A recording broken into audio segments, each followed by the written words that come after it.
नमस्कार, न्यूज़ 24 देख रहे हैं आप। मैं हूं आपके साथ डॉक्टर मीना शर्मा।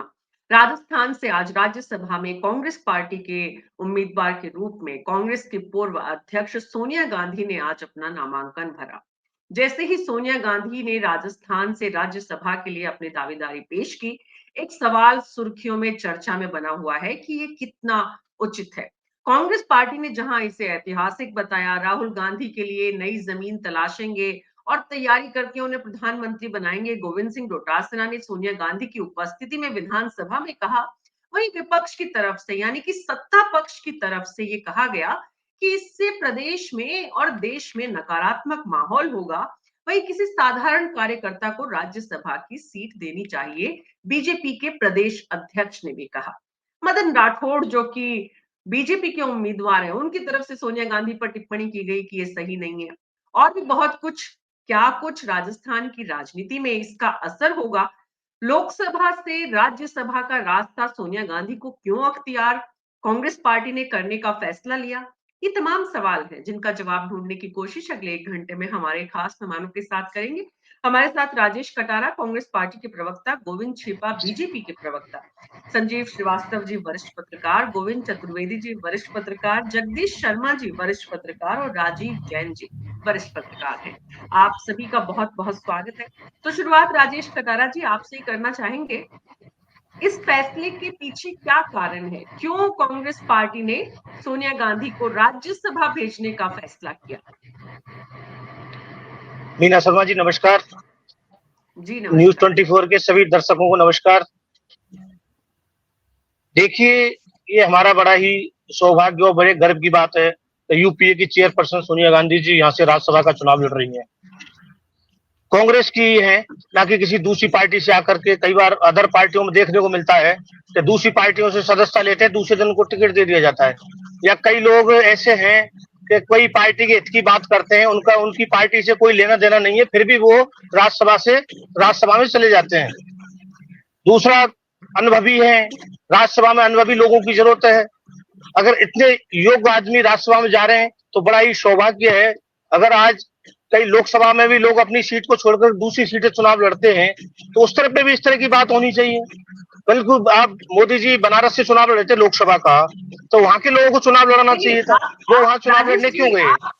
जी, राजेश जी आप सीधी सीधी बात करिए ना, बीच को तुरंत बीच में क्यों ले आते हैं? सवाल ये है कि कांग्रेस पार्टी का ये फैसला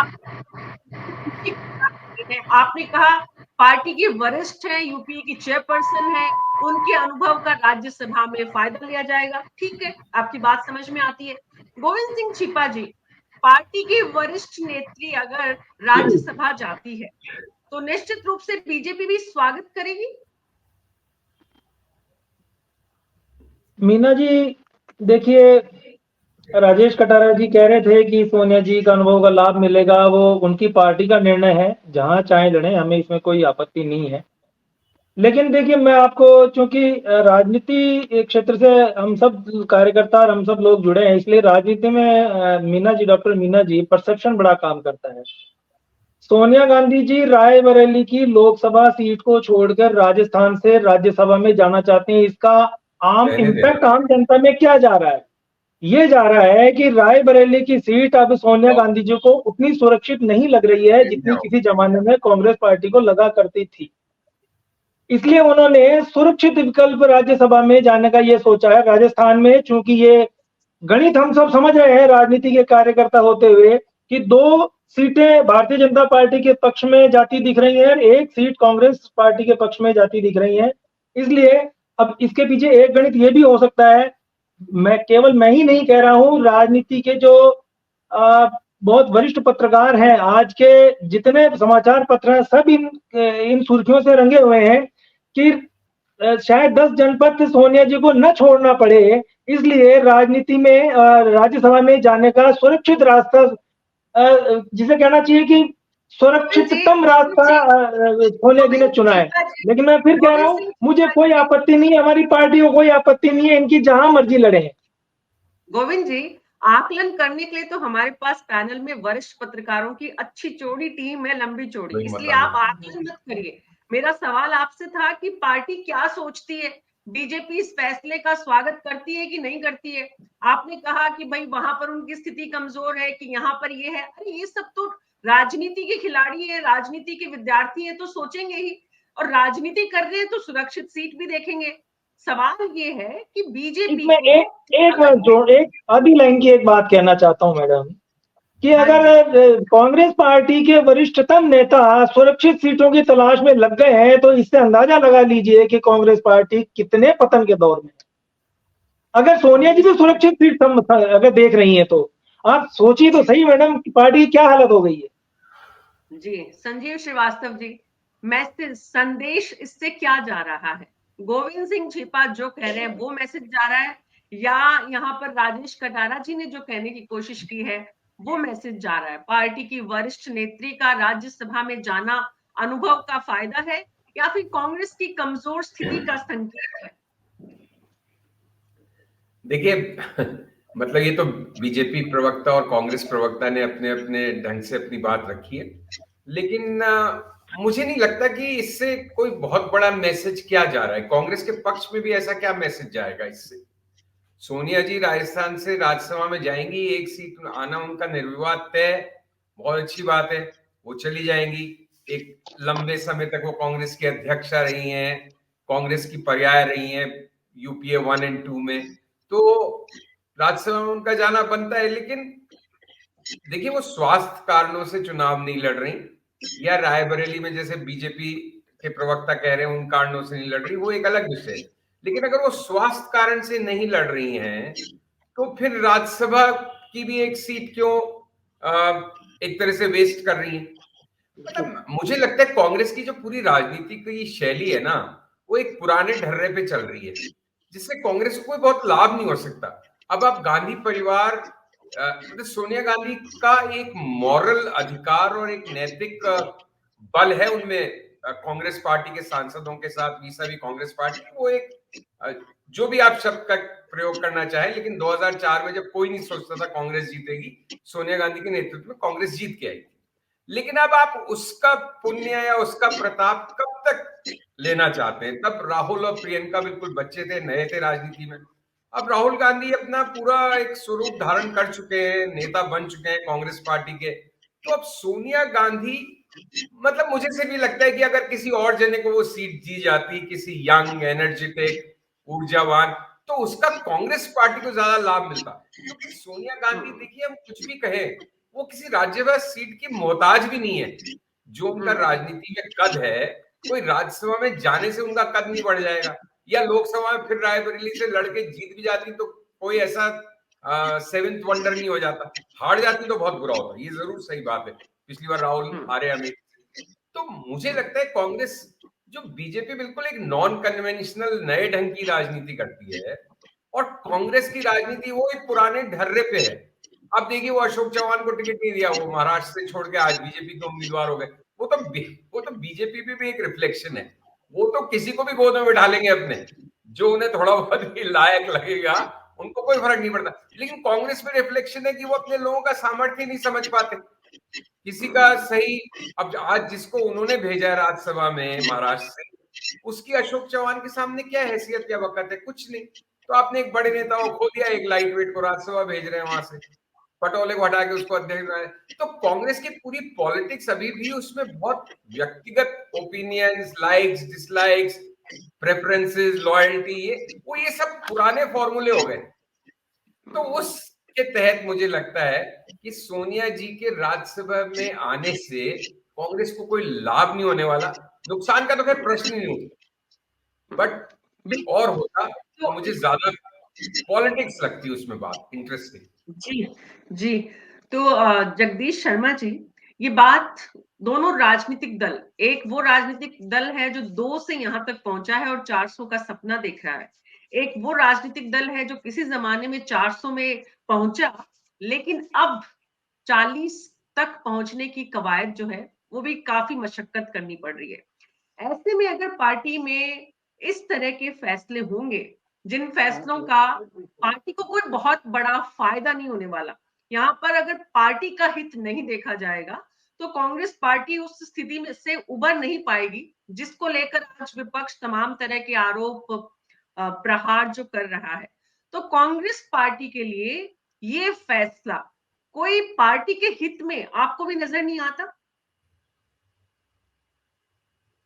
मीना जी, मैं संजीव जी की बात से पूरी तरीके से सहमत हूँ कि ये मुझे ऐसा लगता है कि कांग्रेस अब धीमे धीमे अंदर से कुछ डरने भी लगी है अपनी, खासकर जो गांधी फैमिली है ये डरने लगी है अंदर से, और इसको डिसीजन करने में बड़ा मुश्किल आता है कई बार। जैसे कि यही सोनिया गांधी जी का ही, ये राज्यसभा की सीट तो कहीं से भी लड़ सकते थे, इनके लिए कोई मायने नहीं रखता है। हिमाचल में भी इनकी बात चल रही थी, दूसरी और स्टेट्स में भी चल रही थी कि यहाँ से लड़ लेंगे, वो कोई दिक्कत नहीं है। दिक्कत ये है कि पब्लिक के मैंडेट को फेस करने के बारे में आपकी हिम्मत बनती है या नहीं। अब राज्यसभा में जाएं चाहे लोकसभा में जाएं, उससे एज का कोई फर्क नहीं पड़ता। आपकी एज लोकसभा में भी यही रहने वाली है, राज्यसभा में भी यही रहने वाली है। आप अगर काम करेंगे तो लोकसभा में भी कर सकते थे और राज्यसभा में भी कर सकते थे, कोई दिक्कत नहीं है। लेकिन ये मैं इसको ऐसे देखता हूँ कि ये एक भयभीत इस माइंडसेट का जो है नतीजा है, जिसकी वजह से ये लग रहा है कि अगर इस एज में आकर सोनिया गांधी मान लीजिए हार गई रायबरेली से, तो ये अपने कांग्रेस के लिए और गांधी फैमिली के लिए एक धब्बे के तरीके से सामने आएगा, एक अच्छा नहीं लगेगा, पूरे कांग्रेस को ही अच्छा नहीं लगेगा, छोटा मोटा कार्यकर्ता भी निराश हो जाएगा ऐसी स्थिति में। तो ये रास्ता चुना गया, समझाया होगा, और जो सहयोगी हैं और सलाहकार हैं सोनिया गांधी जी के, उन्होंने भी समझाया होगा कि आप तो राज्यसभा का फॉर्म भरिए और आराम से बैठकर एक मेंबर ऑफ पार्लियामेंट बने रहिए, और वो उनको भी जम गया। इससे ज्यादा बेटर निर्णय मैं ये मानता कि सोनिया गांधी खुद ही मना कर देती कि हेल्थ रीजन से इसलिए मैं अब चुनाव लड़ना बंद करती हूँ और मैं पार्टी की स्थिति को संभालूंगी घर बैठकर, तो इसमें भी कोई बुराई नहीं थी। तो संजीव जी की बात से मैं सहमत हूँ कि पार्टी में जो है कोई निर्णय करने वाले, देखने वाले अब किस स्थिति में देखते हैं, ये मुझे लगता है कि बहुत खतरनाक स्थिति है। राजीव जैन जी, सोनिया गांधी ने अपनी आत्मा की आवाज एक बार फिर सुनने का प्रयास नहीं किया, या उनके आसपास का जो सर्किट बना हुआ रहता है, जो अपने नेता को बस वही बातें बताता है जिससे कि नेता खुश रहे, नेता का आभा मंडल बना रहे और उनकी भी सो कॉल्ड दुकानें चलती रहें, तो कि भाई आपके आने से बहुत अच्छा होगा, आप बनी रहेंगी तो बहुत जरूरी है, पार्टी के लोगों को बड़ा नेतृत्व मिलेगा। मतलब राहुल गांधी, प्रियंका गांधी, उनके इस आज राज्यसभा में जाने के नॉमिनेशन में सब साथ खड़े हैं, यानी कि फैसला तो सबका है, सब उसमें सहमति भी दिखा रहे हैं, नजर भी आ रहे हैं। तो ये सोनिया गांधी ने भी अपने स्व विवेक का यहाँ पर प्रयोग नहीं किया, ऐसा भी लगता है? जी मीना जी, बिल्कुल लगता है। अभी जगदीश जी जो कह रहे थे उससे सहमत हूँ कि यदि वो इनकार कर देती तो आज बहुत बड़ी उनकी एक छवि बनती। जैसे कांग्रेस की वो सुप्रीम लीडर है, चुनाव वो नहीं भी लड़ती, राज्यसभा में नहीं भी जाती हैं, लोकसभा का भी नहीं लड़ती, तो भी कांग्रेस का हर कार्यकर्ता या नेता उनको अपना उस लीडर के रूप में ही देखता है कि वो सुप्रीम लीडर है कांग्रेस की, उनके कहे के बाद कोई इनकार नहीं करता। लेकिन अब वो जा रही है राज्यसभा में, तो संजीव जी जो कह रहे थे उस बात से मैं सहमत हूँ, कांग्रेस अपना ढर्रा ही नहीं बदल रही। अब आप देखिए राज्यसभा में राजस्थान से जो 6 सदस्य हैं, वो 5 सदस्य जो हैं उसमें 4 तो बिल्कुल बाहर गए राजस्थान से। अभी पिछली बार जो 3 सदस्य गए, प्रमोद तिवारी, आपके मुकुल वासनिक और रणदीप सुरजेवाला, ऐसे ऐसे लोग गए जो अपना चुनाव हार गए। रणदीप सुरजेवाला तो 3 चुनाव लगातार हारे, उनको राज्यसभा भेज दिया, लेकिन वो सब जुगाड़ से गए, उनका एक प्रभाव है वहाँ आला कमान पर, वो अपना कहलवा देते हैं। जो प्रदेश के नेता होते हैं वो भी मान लेते हैं कि कहीं ना कहीं हमारा साथ देते हैं, विधायक का चुनाव लड़वाते हैं, मंत्री बनवाते हैं, तो वो भी हाँ में हाँ मिला देते हैं। तो ये दुर्भाग्यपूर्ण स्थिति है राजस्थान के लिए और खासकर कांग्रेस के लिए भी, क्योंकि यदि वो स्थानीय जो नेता या कार्यकर्ता हैं जो चाहते थे राज्यसभा की दावेदारी कर रहे थे, उनको मौका देते। तो अभी ये तो पार्टी का एक राजनीतिक दल अपने नजरिए से सोचते हैं कि उनको क्या रुख अपनाना है, तो उस रूप में सोनिया गांधी का सबने नाम किया, और वो उन्होंने हाँ भी कर दी, तो उसके बाद तो कोई इनकार कर ही नहीं सकता था। लेकिन आप देखिए दूसरी तरफ बीजेपी जो किस ढंग से चल रही है, बीजेपी ने अपने आप में काफी बदलाव किया। संजीव जी सही कह रहे थे कि वो उन्होंने अपना ढर्रा बदला, उन्होंने जो अपने उम्मीदवार बनाए, आप देखिए किसी को उम्मीद ही नहीं थी। मदन राठौड़ तो मेरे बहुत अच्छे मित्र, मैं जानता भी हूं उनको, उन्होंने कहा यार मेरे को तो कोई उम्मीद भी नहीं थी, रात को नड्डा जी का फोन आया कि आप तैयारी रखना। तो इस तरीके से वहां चयन हो रहा है, किसी को उम्मीद ही नहीं। आप देखिए पीढ़ीगत कितना बड़ा बदलाव कर दिया। ज्यादातर राज्यों में 60 साल के मुख्यमंत्री हैं उनके पास, और पहली बार के चुने हुए राजस्थान में तो चौंकाया कि मुख्यमंत्री बना दिया। कांग्रेस तो उस डर पे चलती कि पहली बार जीते हुए विधायक को वो मंत्री नहीं बनाती।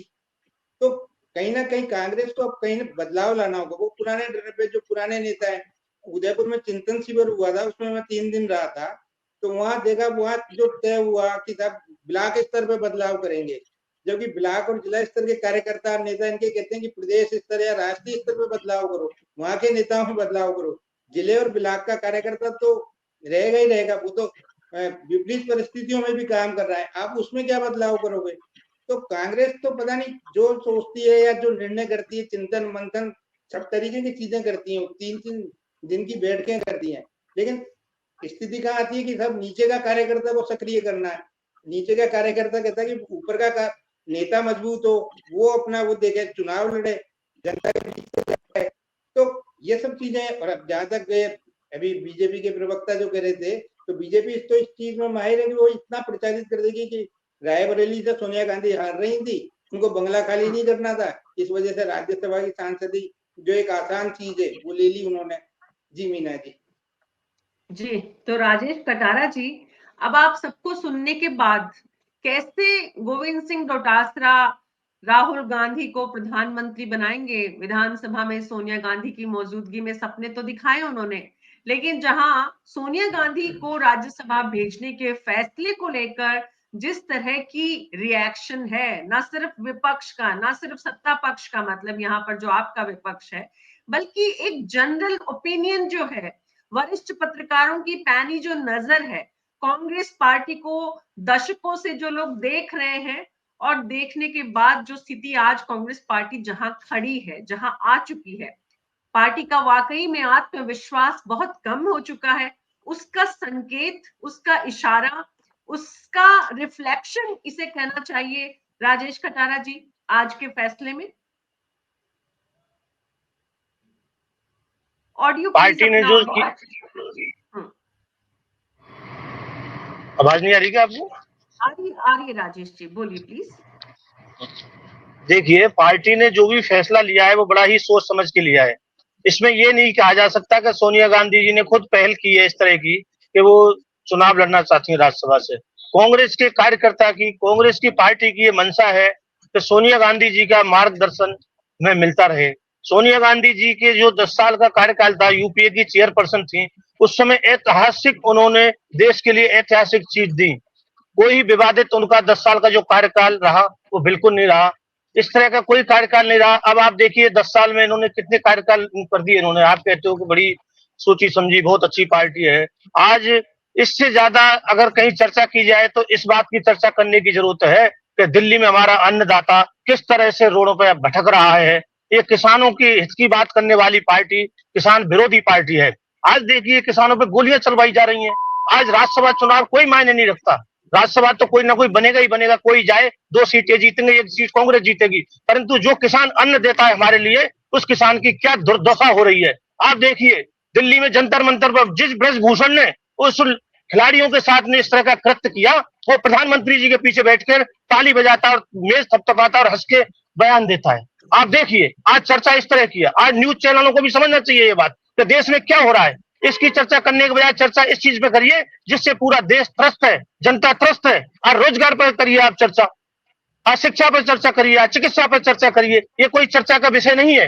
मुझे ये बहुत दुख के साथ बोलना पड़ रहा है कि इतने छोटे सब्जेक्ट के लिए आज एक चर्चा के लिए हम जितने विशेषज्ञ हैं या मेरे साथी बीजेपी के हैं इस विषय में चर्चा में शामिल हुए। चर्चा ऐसी करो जिससे कोई फायदा हो। और राज्यसभा में कोई भी चुनाव लड़े, चुनाव लड़ने की प्रक्रिया है, चुनाव लड़ेगा कांग्रेस पार्टी का ही, 1 सीट कांग्रेस को ही मिलनी है, 2 सीट बीजेपी को मिलनी है। इस चर्चा से किसी का कोई भला नहीं होने वाला है। ये पार्टी का दोनों का अंतरिम मामला है। ये ठीक है, आज कुछ समय के लिए चैनलों पर आकर हम भाषण दे जाएंगे, परंतु आज आप खुद विचार कीजिए कि देश में किस तरह की चर्चा की जरूरत है। आज उस पर चर्चा होनी चाहिए, उस पर बहस होनी चाहिए। आज कोई चैनल ये दिखाने के लिए तैयार नहीं, किसानों के साथ क्या हो रहा है।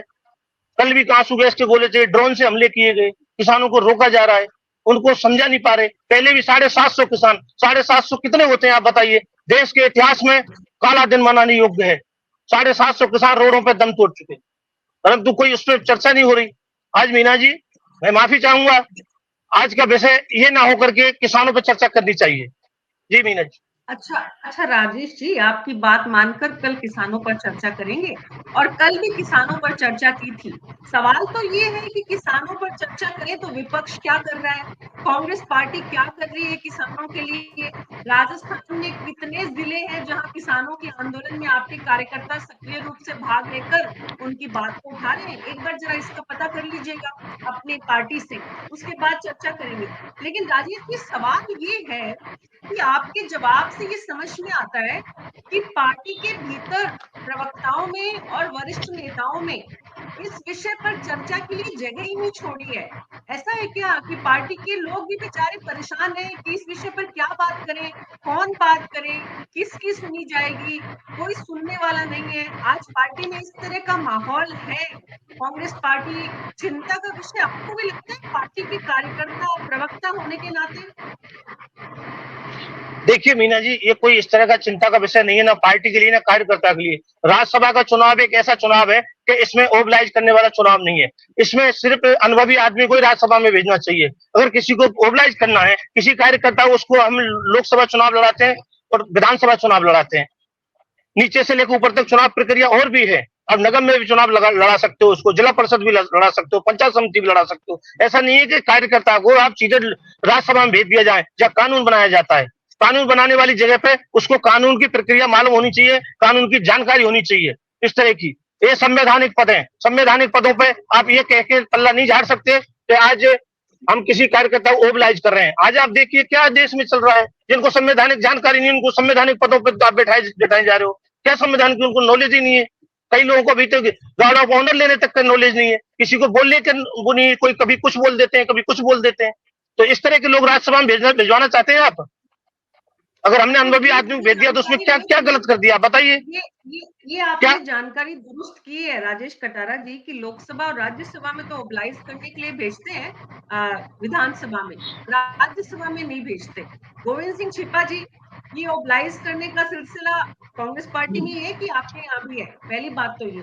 दूसरी बात ये है गोविंद सिंह छिपा जी कि कांग्रेस पार्टी ने जो यहाँ पर राजेश जी कह रहे हैं कि भाई पार्टी के वरिष्ठ नेता है, उनके आने से लोकसभा चुनाव पर भी उसका असर स्वाभाविक है। जैसा कि आज गोविंद सिंह डोटासरा ने भी कहा, अभी हम अशोक गहलोत और सीपी जोशी को भी अलग अलग प्लेटफॉर्म पे सुन रहे थे। अशोक गहलोत पार्टी के राष्ट्रीय अध्यक्ष बनने जा रहे थे। राजस्थान से अगर इस नाम का फैसला हुआ है तो निश्चित रूप से उनकी बड़ी भूमिका रही होगी कि उनको यहाँ से लाया जाए।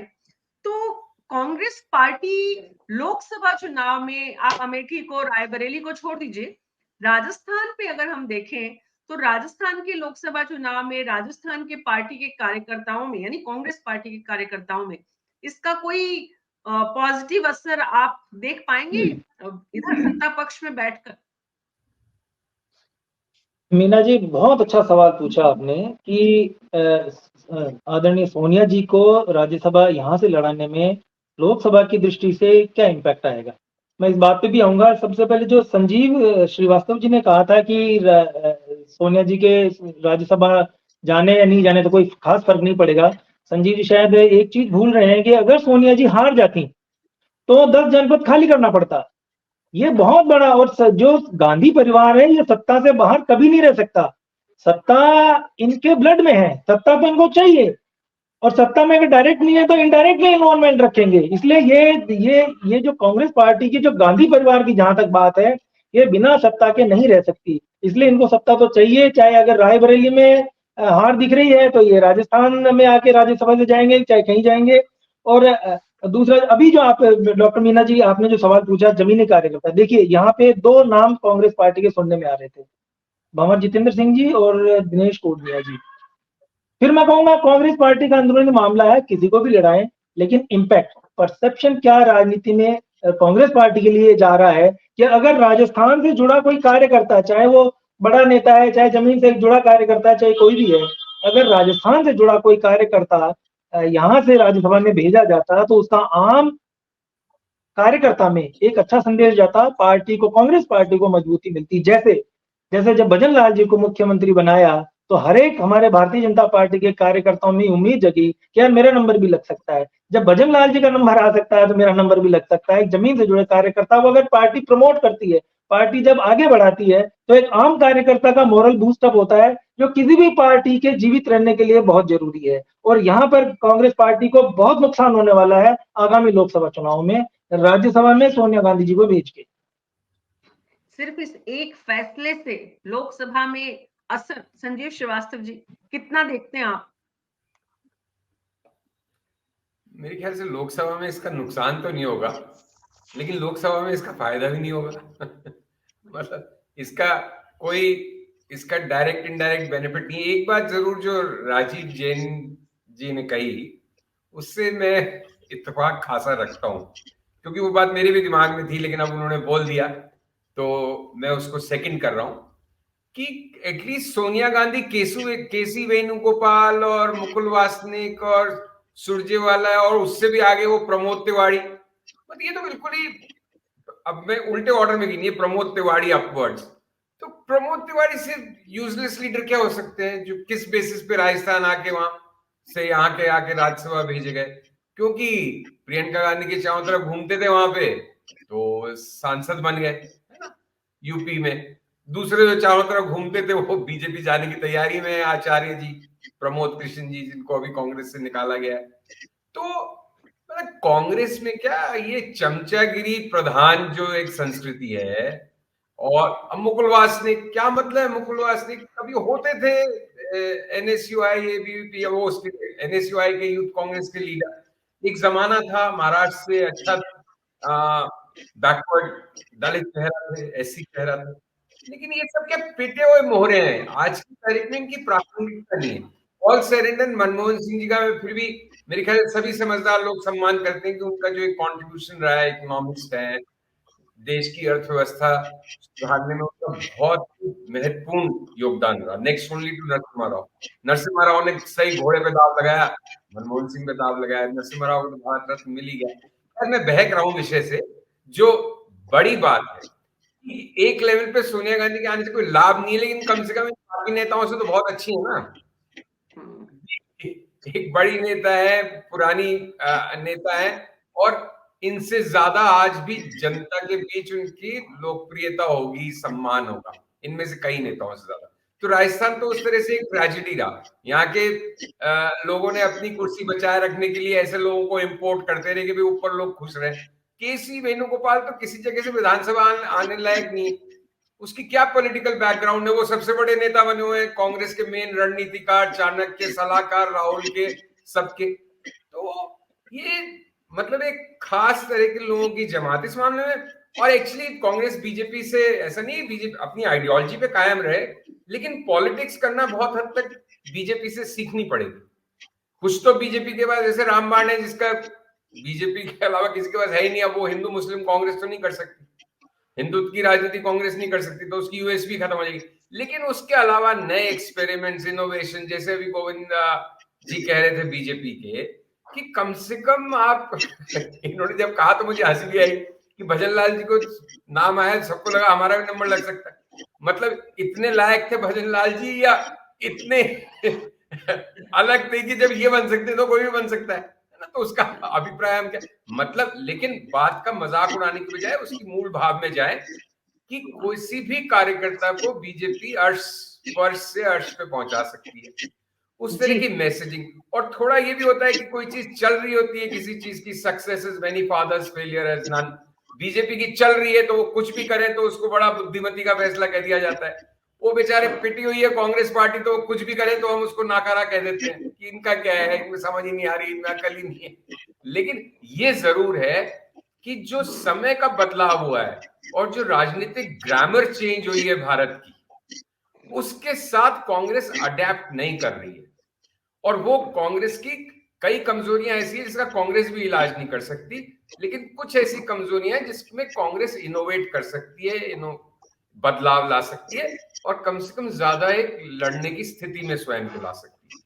वो देखिए, उसके पास एजेंसीज तो है नहीं कांग्रेस के पास जो बीजेपी के पास है, न उसके पास उस तरह के संसाधनों की भरमार है जो बीजेपी के पास है, न उसके पास सत्ता है।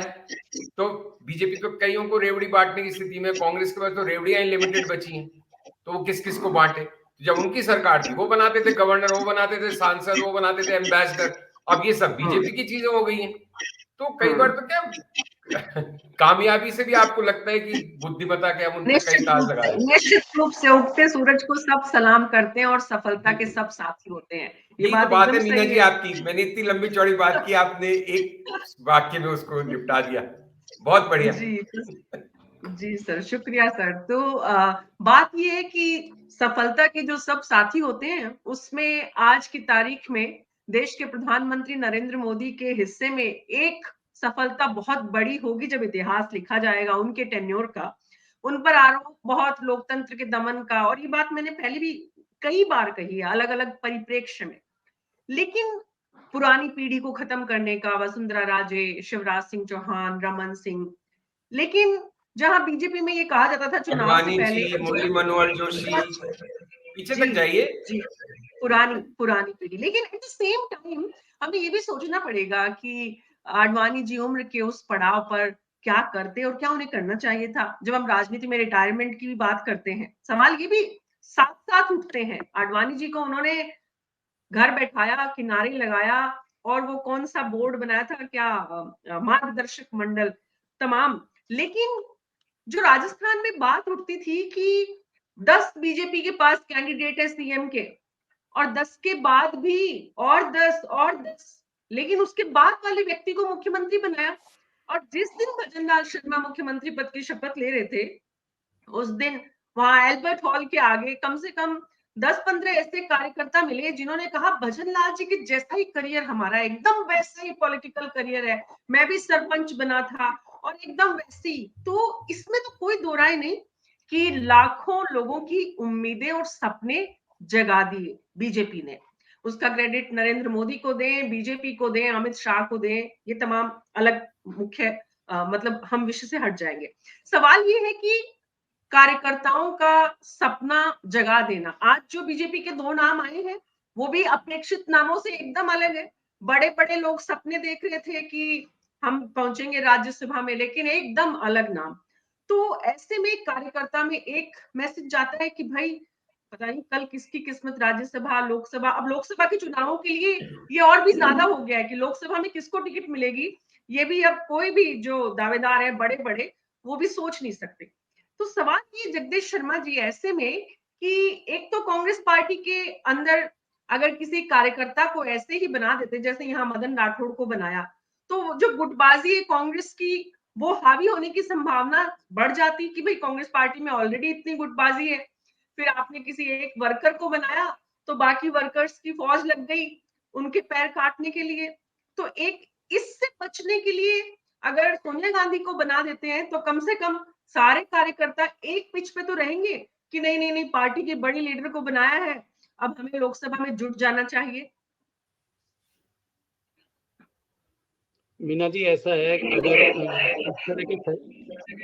इस तरह के फैसलों से गुटबाजी खत्म होती तो ये तो रोजाना किए जा सकते थे। ये तो गुटबाजी खत्म करने का कोई तरीका नहीं। सोनिया गांधी जी को बना दो, गुटबाजी खत्म। कितनी जगह से गुटबाजी खत्म करेंगे। और ये तो एक ही सीट कांग्रेस जीत सकती थी, इसलिए सोनिया जी को रखा।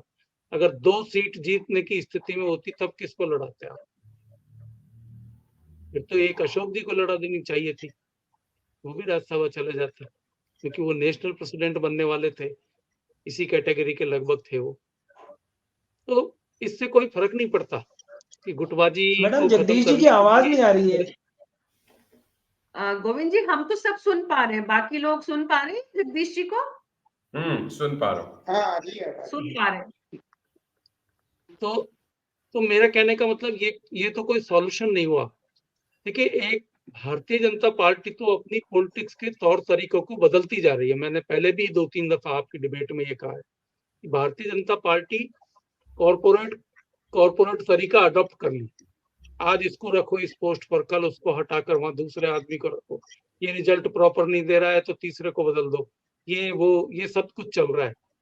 दूसरा कि भारतीय जनता पार्टी उस पॉलिटिक्स में आ गई है जो आपको मैंने पिछली बार भी ये उदाहरण दिया था कि राजस्थान टूरिज्म डिपार्टमेंट का एक जमाने में एक एडवर्टीजमेंट का वो था, जाने क्या दिख जाए। जाने क्या दिख जाए। हाँ, जाने क्या दिख जाए। भारतीय जनता पार्टी आजकल उस तरह की पॉलिटिक्स कर रही है। जाने मैं अभी कोई न्यूज क्लिप ही देख रहा था जिसमें मदन राठौड़ ये कहते हुए दिखाई दिए कि रात को अचानक ही जो है फोन आ गया, मैं तो आराम से सो रहा था। तो सवाल ये है कि उनको भी यही इसी तरीके से चुना गया है कि जाने क्या दिख जाए, अचानक होगा कुछ, जैसे हमारे भजनलाल जी दिख गए अचानक, कुछ भी हो सकता है। आप इसको ऐसा देख रहे हैं कि कार्यकर्ताओं में जोश आ जाता है इस बात को देखकर कि भाई उनके जैसे भजनलाल वैसे हजारों की संख्या में और कार्यकर्ता है जिलों के स्तर पर और सब जगह पर, तो उनमें से किसको चीफ मिनिस्टर बना दिया जाएगा या किसको गवर्नरशिप के लिए चुन लिया जाएगा, कुछ भी कह नहीं सकते। लेकिन जो इंडियन साइकी में एक चीज बैठी हुई है कि भाई ये पॉलिटिक्स में बड़े बड़े नेता हैं। जैसे मुझे अपने घर में ही कई लोगों ने ये पूछा कि वसुंधरा जी क्या करेंगी, वसुंधरा जी को के साथ ऐसा क्यों किया गया है, शिवराज जी तो बहुत बढ़िया लीडर थे, इनके साथ ऐसा क्यों किया गया है। तो हमारी साइकी में ये बैठा हुआ है कि जो एक दफे एलिवेट हो गया, किसी पद तक पहुंच गया, वो हम ये मानते हैं कि वो लीडर रहेगा ही रहेगा, कैसे भी पहुंचाओ भले। तो ऐसी सूरत में भारतीय जनता पार्टी उस साइकी को तोड़ने में लगी हुई है। आम जनता के बीच में ये लगना नहीं चाहिए कि ये लीडर है, कोई भी लीडर हो सकता है, किसी को भी गवर्नर बनाया जा सकता है। तो ये जो साइकी नई डेवलप हो रही है, नए किस्म की पॉलिटिक्स हिंदुस्तान में, पूरे हिंदुस्तान में ही भारतीय जनता पार्टी खेलने की कोशिश कर रही है। अभी आप देखिए पार्लियामेंट के टिकट अनाउंस होंगे लोकसभा चुनाव के, तो वही फैक्टर नजर आएगा हमको, कैसे कैसे लोगों को, क्योंकि भारतीय जनता पार्टी के पास संगठन इतना मजबूत कर लिया है उन्होंने अपना, वोटर तक पहुंचने का और उसको निकाल के लाने का। 218 या कितनी सीटें हैं जिन पर की पोलिंग में मोर देन 50% वोट प्राप्त कर रही है। ये तो जीती हुई है, ये तो हराने की पोजीशन नहीं है। आप ऐसी पॉलिटिकल पार्टी बना रहे हैं धीमे धीमे कि 50 से 60% वोट के ऊपर अपना कब्जा कर लो किसी भी तरीके से, और उस कब्जा कर फिर आप अपनी मर्जी से किसी को भी उठाओ और किसी को भी बना दो, कौन पूछने वाला है।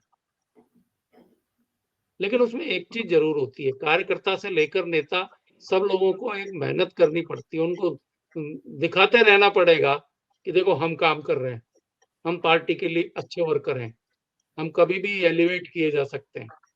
इसके लिए सारी कार्य प्रणाली जो है पार्टी की वो बदलेगी, और मैं मानता हूं कि ये अच्छी भी है, लेकिन एक लेवल पर ये जाकर थोड़ी सी, जिसको कहना चाहिए कि शब्द मुझे सूझ नहीं रहा है, लेकिन ये उसी ढंग की बात है कि जिसमें एक दादागिरी है, दादागिरी, हाँ दादागिरी है मतलब एकाधिकारवादी जो तंत्र है वो डेवलप होने लगता है पार्टी। आवाज ये है संजीव जी, जी आप बोले प्लीज। नहीं प्लीज, मैं बहुत संक्षिप्त में बात दिमाग से गई। ये क्या है, ये पहली बार नहीं हो रहा भारतीय इतिहास में। मोदी कार्यकर्ता और संगठन सबसे, मोदी का चेहरा इतना स्ट्रांग हो गया है और सबको ऐसा लगता है कि वो कुछ भी कर सकते हैं। तो इसको हम ये कहें कि कार्यकर्ताओं का सम्मान है, और हर जने के मन में ये भाव आ सकता है कल को हम भी बन सकते हैं। तो उसमें दो बातें हैं, ये कार्यकर्ताओं का सम्मान है कि लॉटरी है, किसी के नाम भी लॉटरी खोल सकती है ना, इसको इस ढंग से भी ले सकती है। और दूसरी बात ये, फिर नेता बन के एक नेतृत्व कौशल दिखाने का फिर क्या फायदा रह जाएगा। लोग नेता बनना ही नहीं चाहेंगे कि यार नेता बन जाएंगे तो हम तो रह जाएंगे, या तो कार्यकर्ताओं का ही सम्मान होना है। अपन पिछली रो में ही दिखो कहीं, या ऐसे दिखो कि दिखे ही नहीं मिस्टर इंडिया की तरह, है ना, कि दिख ही नहीं रहे सडनली आपको लाके बिठा दिया। और दूसरी बात ये है कि और ये सारे कानून बीजेपी वालों पे ही लागू हैं। आरपीएन सिंह भी राज्यसभा सांसद बन जाएंगे। अशोक चौहान कल पार्टी में आए, आज बन जाएंगे। जितने आ रहे हैं, जतिन प्रसाद मंत्री बन चुके हैं वहां, उनके लिए कोई नहीं कि जाने क्या हो जाए, जाने क्या दिख जाए। ये सिर्फ अपनी पार्टी के लोगों के लिए कायदा कानून है। जो दूसरे की पार्टी से आएगा उसके साथ पहले पूरा सौदा हो चुका है। तो ये भी देखिए, शक्ति घर में ही है। अपने लोगों को ही सेट कर सकते हो, बाहर वालों को तो पहले एक बार एडजस्ट करना पड़ेगा, फिर सेट हो जाएंगे वो 5-10 साल बाद। और तीसरी बात, आप भूल गई सुखाड़िया जी के उम्मीदवारी के खिलाफ जितने कांग्रेसी बोले थे, या जितने ने सुखाड़िया जी के लिए भरपूर समर्थन था जब उनको हटाया गया चीफ मिनिस्ट्री से, तो वो सारे जने जो इंदिरा गांधी के साथ खड़े थे वो सब चीफ मिनिस्टर बने राजस्थान के। बरकतुल्ला खान, जगन्नाथ पहाड़िया, शिवचरण माथुर, ये वो चंद नाम थे जो आंख बंद करके मिसेस गांधी के पीछे खड़े थे। तो ये तो जिसकी चल रही होती है ना, तो अभी चल रही है इनकी, सब ठीक है, जयराम जी की चलाओ। तो इतिहास खुद को दोहराता है। की और बात है जब आला कमान कमजोर होता है तो फिर वो कुछ होता है जो राजस्थान में सितंबर में हुआ। तो फिर ये कहा जाता है कि आला कमान की कमजोरियों का पार्टी के वरिष्ठ नेतागण या पार्टी की सेकंड लाइन जिस तरह से उपयोग करती है, दुरुपयोग करती है। तो सवाल ये राजीव जैन जी कि एकदम ठीक बात है कि ये दादागिरी है, but at the same time कोई बोल नहीं पा रहा है, क्योंकि वक्त आज उन्हीं का चल रहा है करिश्माई नेतृत्व के नाम पर। जैसा संजीव जी ने कहा कि एक वक्त था जब इंदिरा गांधी की चलती थी तो ऐसे ही चलती थी, आज नरेंद्र मोदी की चलती है तो ऐसे ही चल रही है। तो किसी भी पॉलिटिकल पार्टी को एकदम शिखर पर जाने के लिए ऐसे ही नेतृत्व की जरूरत होती है, ये भी तय है क्या? बिल्कुल ऐसे ही। अभी नरेंद्र मोदी का जो नेतृत्व है बहुत मजबूत नेतृत्व है और लोकप्रियता भी खासी उन्होंने हासिल कर ली। उसके पीछे 2-3 कारण मैं मानता हूँ कि भाजपा के जो कोर इशू थे, आज से नहीं 40 साल से जो कोर इशू थे कि कश्मीर से 370 हटाना, राम मंदिर बनाना या और भी चीज, कॉमन सिविल कोड वाला, इस तरीके के जो कोर इशू हम तो बचपन से देखते हैं। नगर निगम के चुनाव में भी वो ये कश्मीर से 370 हटाएंगे, नगर निगम के चुनाव से उसका क्या लेना देना। लेकिन कुछ जमाने से भाजपा या जनसंघ के जो भी लोग थे वो उसी चीज के नारे लगाते थे। अब जो भाजपा के ये कोर इशू थे, इन कोर इशू का सलटारा इस सरकार ने किया। जो इनका समर्थक वर्ग है वो इससे खुश होता है कि साथ 370 हटा दिया, राम मंदिर बना दिया। वाजपेयी गवर्नमेंट ने नहीं बनाया था, ये चीजें की। लेकिन अब एक मजबूत नेतृत्व आया, मजबूत सरकार आई, तो उसने जो पार्टी के कोर इशू थे जिससे एक आम कार्यकर्ता, जमीनी कार्यकर्ता जुड़ा हुआ था, उसको बड़ी खुशी मिली, वो उससे जुड़ता गया, उसने और दूसरे लोगों को उससे जोड़ा, तो इससे भाजपा एक मजबूत हुई। और जहां तक बात है कि पुराने लोगों को दरकिनार करना, भाजपा के लोगों को, तो आप ये देखिए कि मौजूदा जो नरेंद्र मोदी मंत्रिमंडल है उसमें वाजपेयी युग के नेताओं का बिल्कुल मतलब वो अलग थलग। उसमें एकमात्र मंत्री है राजनाथ सिंह, जो वाजपेयी के कार्यकाल में मंत्री रहे थे। अभी मौजूदा कोई मंत्री ऐसा नहीं है जो वाजपेयी की सरकार में रहा हो। पहले मुख्तार अब्बास नकवी थे, उनको भी किसी न किसी रूप में हटा ही दिया गया।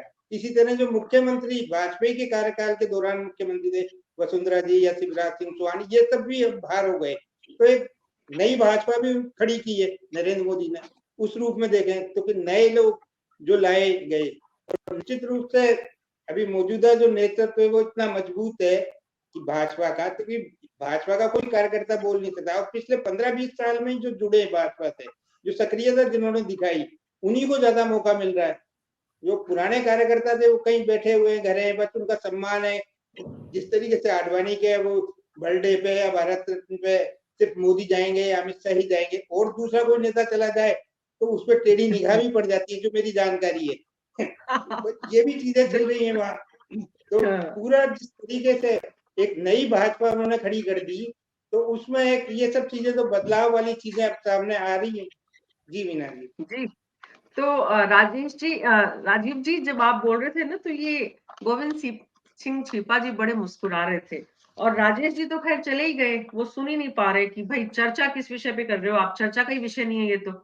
तो समझ में भी आती है उनकी पीड़ा, क्योंकि दरअसल पार्टी के भीतर जितनी कुंठा है, जितनी परेशानी है, जितना आपस में कौन से विषय पे बात कर सकते हैं, कौन से पर नहीं कर सकते, किससे मिल सकते हैं, किससे नहीं मिल सकते। ये जो कल्चर है, ये तो दोनों जगह एक जैसा है गोविंद सिंह जी। तो संजीव जी जो बात कह रहे थे कि बाहर से आने वालों को तो पहले डील करके आज पार्टी में आए हैं, कल राज्यसभा में पहुंच गए, तब आपको खराब नहीं लगता, तब आपको बुरा नहीं लगता।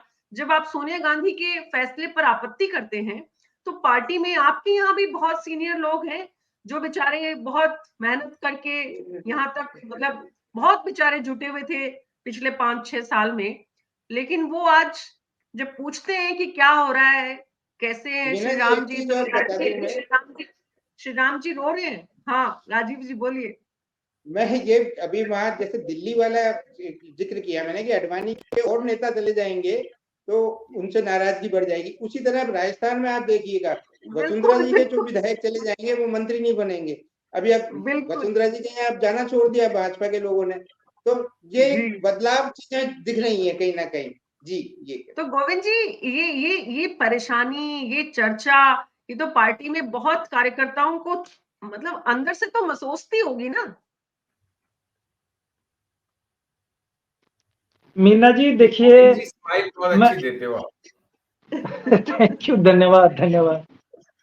देखिए राजनीति का तो पहला है कि मुस्कुराते रहो, चाहे कि किसी भी स्थिति में रहो आपको मुस्कुराना ही है। थके हुए हो, पीड़ित हो, सत्ता मिली नहीं मिली, टिकट मिला नहीं मिला, ये आपको मुस्कुराना तो छोड़ना नहीं है। ये तो हमारे को जो है, चलिए हंसी मजाक की बात होगी। देखिए मैं जो भी कह रहा था ना, गोविंद आप जी, जो कह रहे थे गोविंद जी। गोविंद जी, गोविंद जी, मुस्कुराहट पर एक शेर याद आ रहा है। अक्सर हाँ किसी जी जी शेर के बिना जी अपना कार्यक्रम पूरा होता नहीं है, पैनल में कोई ना कोई शेर सुनाई देता है।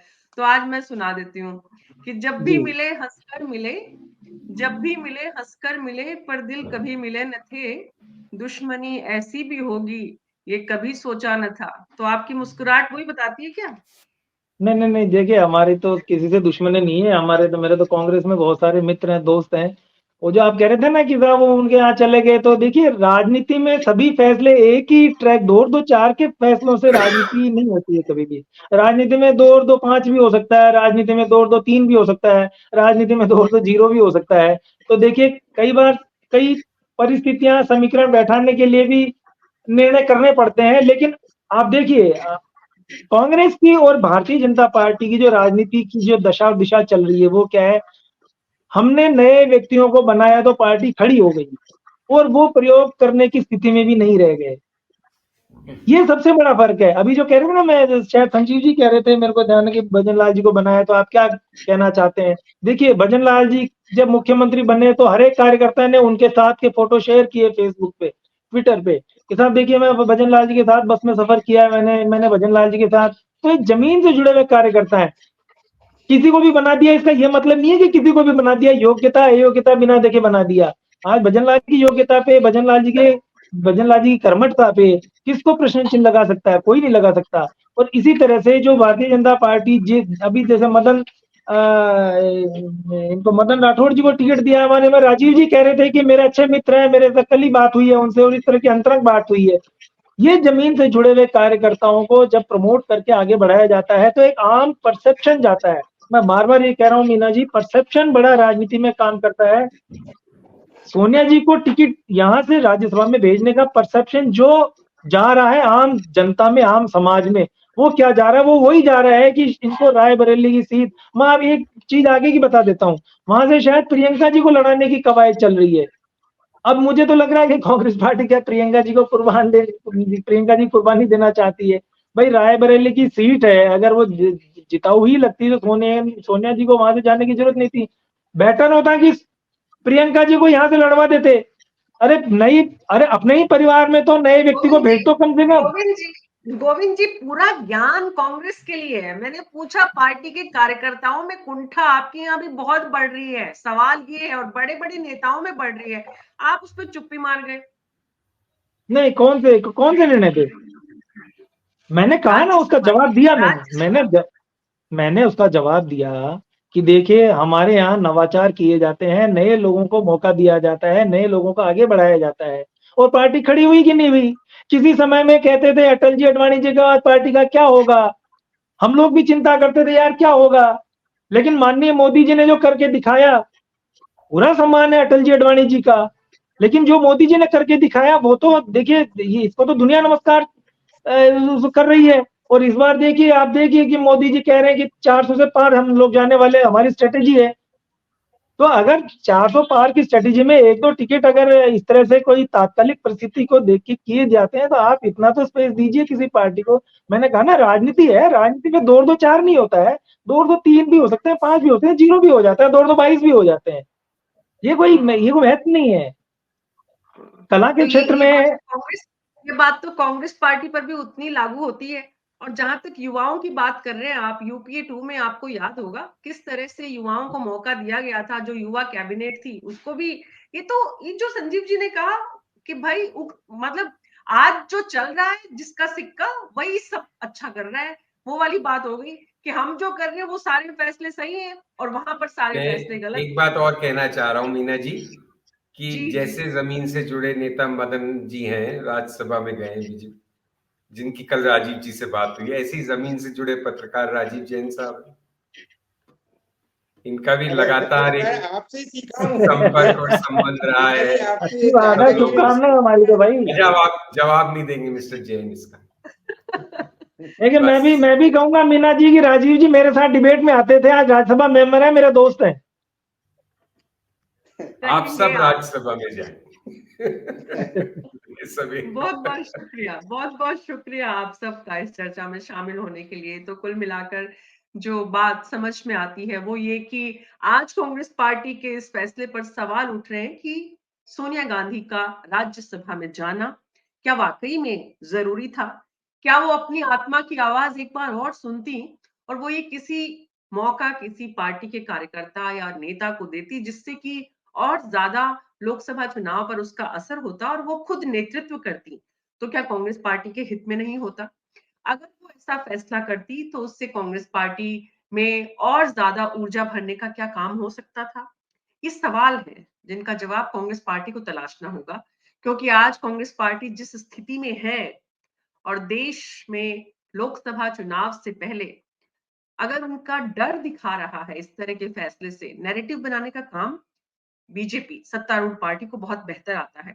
और अगर नैरेटिव ये बनता है कि कांग्रेस डर गई है लोकसभा चुनाव में जाने से, तो उसका असर क्या होगा लोकसभा के परिणाम पर, ये भी कांग्रेस पार्टी को सोचना होगा। न्यूज़ 24 पर आज मेरे साथ इतना ही। नमस्कार।